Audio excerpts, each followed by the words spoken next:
दोस्तों नमस्कार। वैसे बहुत सारे लोग मुझसे ये जानना चाहते हैं कि मेरा बज्जिका और बज्जिकांचल पे क्या कहना है। क्या मैं बज्जिकांचल को मानता हूँ या मैं बज्जिका को एक भाषा या बोली मानता हूँ, क्या मानता हूँ। तो आज मैं इसी वीडियो में इसका जवाब देने वाला हूँ। देखिए, बज्जिका को एक भाषा मानना ये बिल्कुल सही है, लेकिन एज ए बज्जिकांचल को एक टर्म मानना ये मैं सही नहीं मानता। इसलिए क्योंकि आपको एक चीज़ समझनी होगी कि जो मिथिला का कोड जो रहा है शुरुआत से, मिथिला या मैथिली का, उसकी शुरुआत ही वज्जी महाजनपद से होती है। वैसे तो मिथिला की जो शुरुआत हुई वो कुछ लोग नेपाल से भी मानते हैं, नेपाल के तराई क्षेत्रों से, लेकिन मैं उस चीज़ की बात नहीं कर रहा हूँ।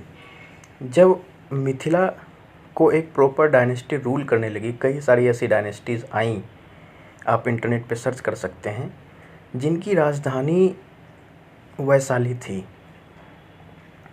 और विदेह भी कोई महाजनपद नहीं था। आपको मैं बता दूं कि मिथिला और भोजपुर, इन दो क्षेत्रों का कोई अपना एक विशेष महाजनपद नहीं है।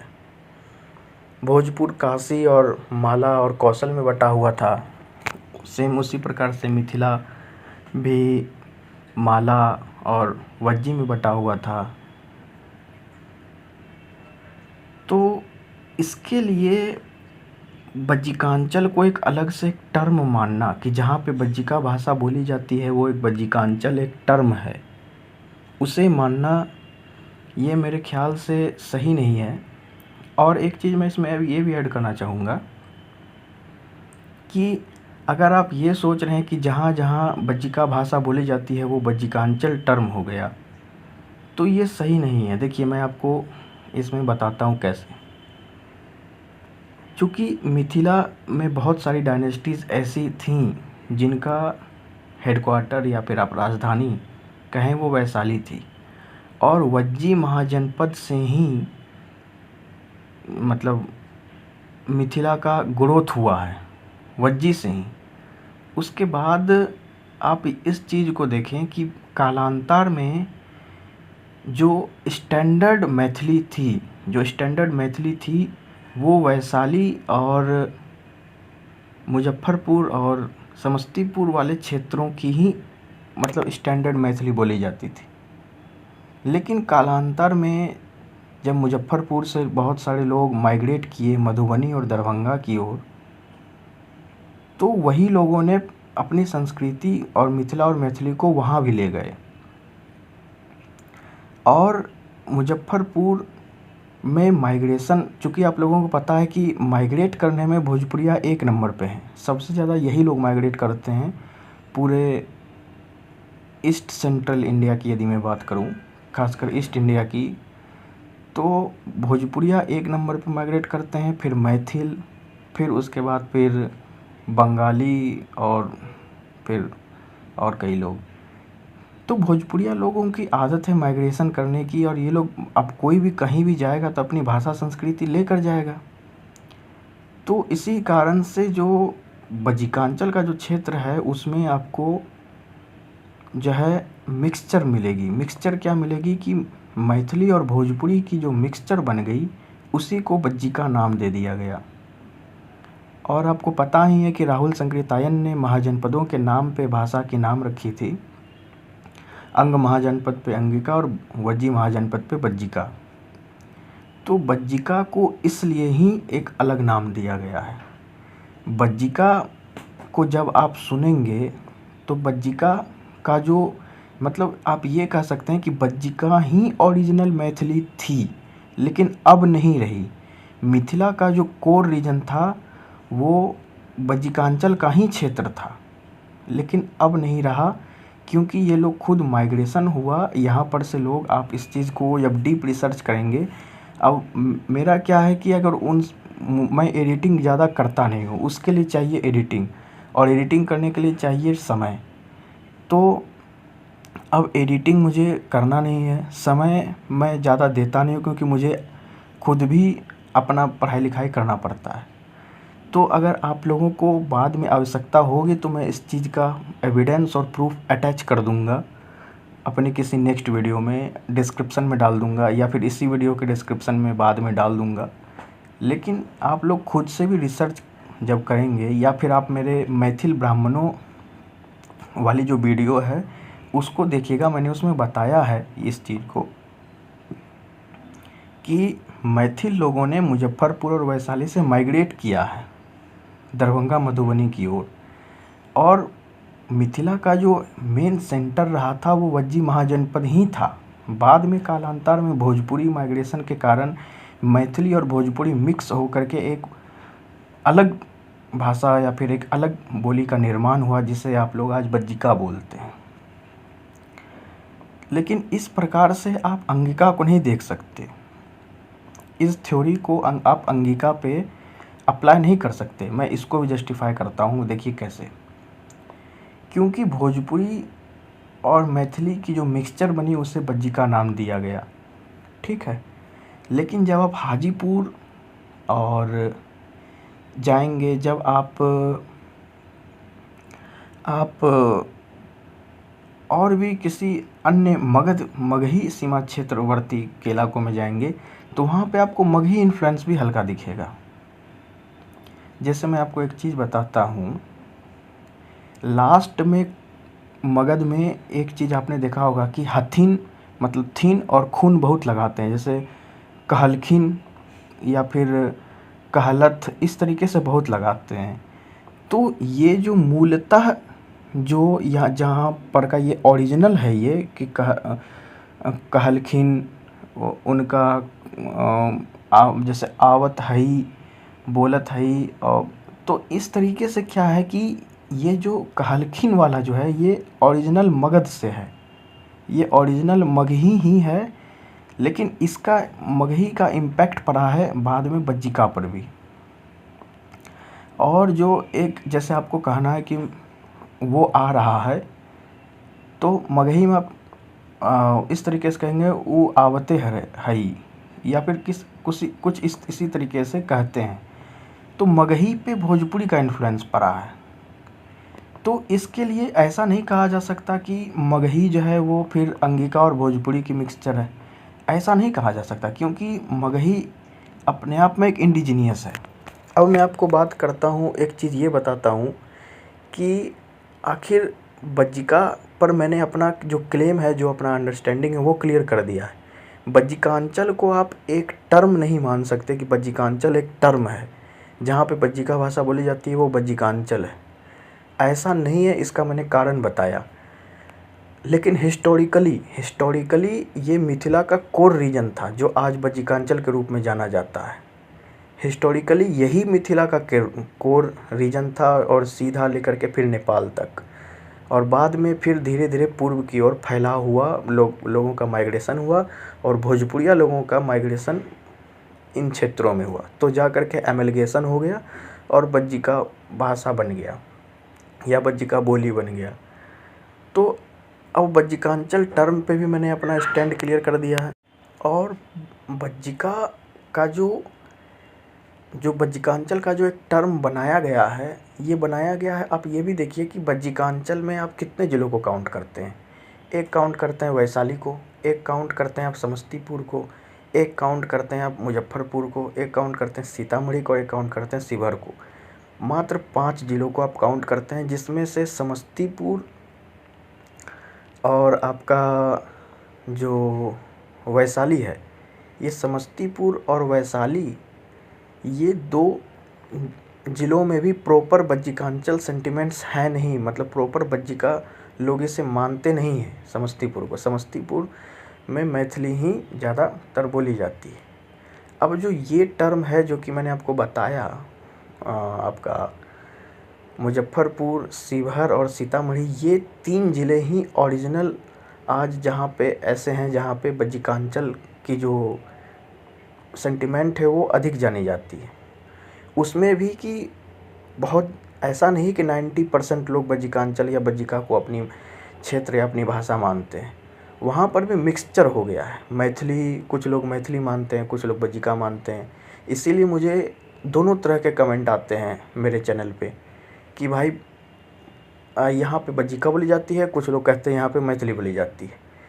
तो इसलिए इस चीज़ को अलग तरीके से देखा जाना चाहिए। तो बज्जिका को आप एक भाषा मान सकते हैं, क्योंकि ये कुछ अलग नहीं है, ये मैथिली और जो है भोजपुरी का ही मिक्सचर है। और जो मैंने छथिन वाला जो बात बताया था और खिन वाला या खून वाला जो बात बताया था, जो लास्ट में लगता है कहल खून कहल खिन आवत छथिन, ये वाला जो ओरिजिनल है, ओरिजिनली जहाँ से ये ओरिजिनेट हुआ है वो मगध से हुआ है।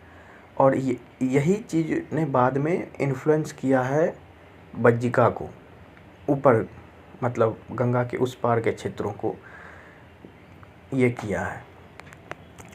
तो ये रही पूरी बात। अब मैं आपको एक चीज़ बता देता हूँ, अपना स्टैंड क्लियर कर देता हूँ कि अंगिका को ये थ्योरी अंगिका पे क्यों अप्लाई नहीं होती, या फिर अंगिका को एक भाषा क्यों माना जाता है।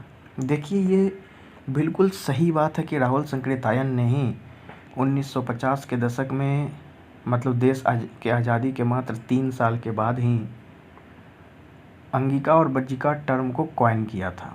लेकिन कुछ लोग ऐसा मानते हैं कि इसको कॉइन ही किया गया था मैथिली को वीकेंड करने के लिए, मैथिली को कमज़ोर करने के लिए।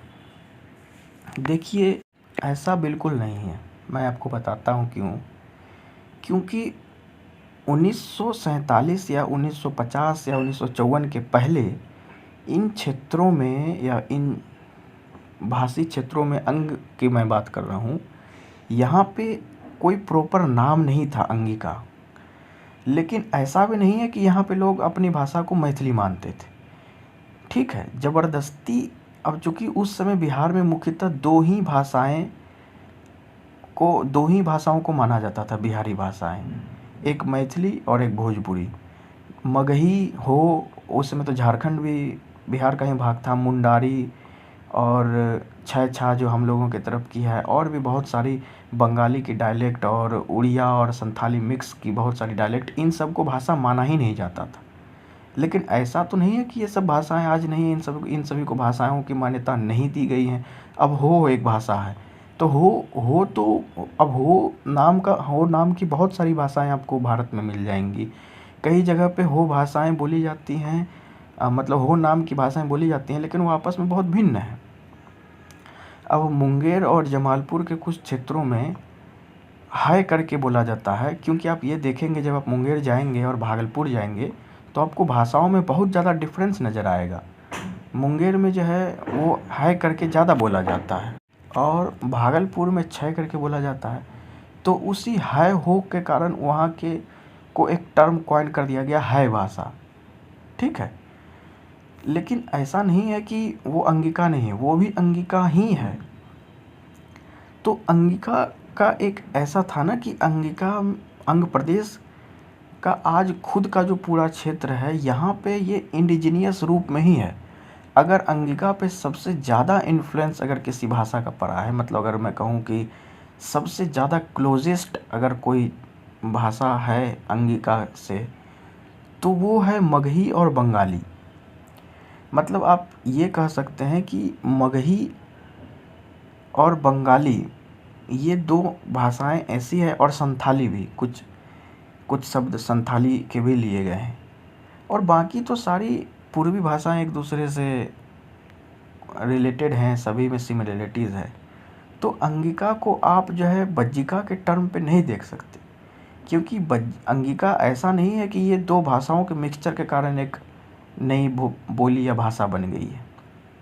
और फिर जो ग्रियर्सन ने कहा है कि छिका छिकी डायलेक्ट ऑफ मैथिली, तो छिका छिकी तो मतलब आप छिका छिकी तो ओरिजिनली वहीं बोली जाती है, आपकी सहरसा में बोली जाती है, आपकी अररिया में बोली जाती है, आपका यहाँ तक कि समस्तीपुर में भी बोली जाती है। छिका छिकी तो वहाँ पर भी बोली जाती है। लेकिन हम लोगों को जो छिका छिकी डायलेक्ट के रूप में बताया कि ये छिका छिकी डायलेक्ट, ये छिका छिकी डायलेक्ट है ही नहीं। जब आप कभी भी गौर से अंगिका भाषा को सुनिएगा तो आपको कहीं पर भी छिका छिकी नहीं मिलेगा।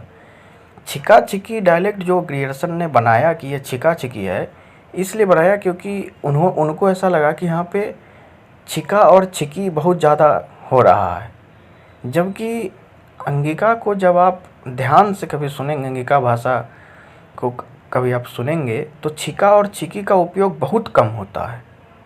और अंगिका के नामकरण के पहले इसे बहुत सारे नामों से जाना जाता था। आज भी यदि आप भागलपुर और नवगछिया और बांका और मुंगेर, लखीसराय, जमुई, साहिबगंज, दुमका, पाकुड़ जाएंगे तो आज भी लोगों को नहीं पता कि उनकी भाषा का नामकरण अंगिका हो गया है। मैथिली तो दूर की बात है, लोगों को यही पता है कि वो छह छा बोलते हैं, वो छी छा बोलते हैं, वो इसी नाम से ही जानते हैं। और जहाँ तक कि मुझे अपने बचपन की बात याद है, कोई भी ये नहीं बोलता था कि अरे अंगिका बोलो। अब धीरे धीरे धीरे धीरे अंगिका को लोग जानना शुरू कर रहे हैं, इतना ज़्यादा प्रचार प्रसार होने के बाद, और इसमें बिहार सरकार का बहुत बड़ा हाथ है। तो अब ज़रूरी हो गया है कि लोग अपनी भाषा को अंगिका नाम से जानें, क्योंकि अंगिका भाषा से यदि ये लोग जानेंगे तभी अंग से रिलेट करके अंगिका बनेगी। और नहीं तो जिस तरीके से देखिए, कोई जगह खाली रहेगा तो उस पे कोई ना कोई तो उसको भरेगा। तो उसी तरीके से हमें चाहिए कि हम जल्दी से जल्दी अंगिका से इस क्षेत्र और इस चीज़ को भरें। नहीं तो जिस तरीके से मैथिली और मिथिला वाले प्रोपेगेंडा कर रहे हैं, वो धीरे धीरे चाहेंगे कि यहाँ पर भी लोग अपनी भाषा को मैथिली नाम से जानने लगें। तो इसीलिए यह बहुत ज़्यादा ज़रूरी है कि हम क्यों इस तरीके से बात करना चाहिए। और लास्ट में मैं अब कंक्लूड करता हूँ, क्योंकि वीडियो लंबी होते जा रही है। तो लास्ट में मैं यही कंक्लूड कर रहा हूँ कि बज्जिकांचल को मैं एक टर्म नहीं मानता कि बज्जिकांचल कोई एक टर्म है, और ना ही बज्जिका के भाषी के बहुत सारे लोगों को भी ये पता है कि बज्जिकांचल एक टर्म है। लेकिन हाँ, बज्जिका को आप एक भाषा मान सकते हैं, क्योंकि अगर सिंपली कहा जाए तो ये मैथिली और भोजपुरी की एक मिक्सचर है, और इसके साथ ही हिंदी और मगही का भी इस पर इन्फ्लुएंस पड़ा है। तो ये अब आपके ऊपर है कि आप बज्जिका को भाषा मानते हैं या बोली मानते हैं। जहाँ तक मेरी बात रही कि आप बज्जिका को क्या मानते हैं, तो मैं बज्जिका को एक भाषा भी मानता हूँ, एक बोली भी मानता हूँ। इसलिए क्योंकि बज्जिका एक भाषा इसलिए है क्योंकि मैथिली और भोजपुरी का जो मिक्सचर हुआ कालांतर में, जब बहुत ज़्यादा हुआ, तो भोजपुरी का इन्फ्लुएंस ये कह लीजिए आप कि अगर 40% है तो मैथिली 60%। ये बहुत पहले हुआ, और धीरे धीरे धीरे धीरे धीरे समय बीतने के साथ ही इसे एक भाषा का टर्म, इसे एक भाषा का नाम देना सही होगा। और यदि आप कहें कि इसे आप बोली मानते हैं, तो आप जब आप हिस्ट्री की ओर बढ़ेंगे, जब आप इतिहास में जाएंगे और इसे ओरिजिनली मूलतः रूप में देखेंगे, तो वैसे तो ये है क्या, मैथिली, भोजपुरी और मगही और हिंदुस्तानी भाषा की मिक्सचर ही तो है। तो इससे आप एक उस टर्म पे बोली मान सकते हैं, और जो मैंने पहले बताया उस टर्म पे आप भाषा मान सकते हैं। तो इसी के साथ मैं इस वीडियो को समाप्त करता हूँ। जय हिंद, जय भागलपुर, जय हिंद प्रदेश, अंगिका भाषा जिंदाबाद।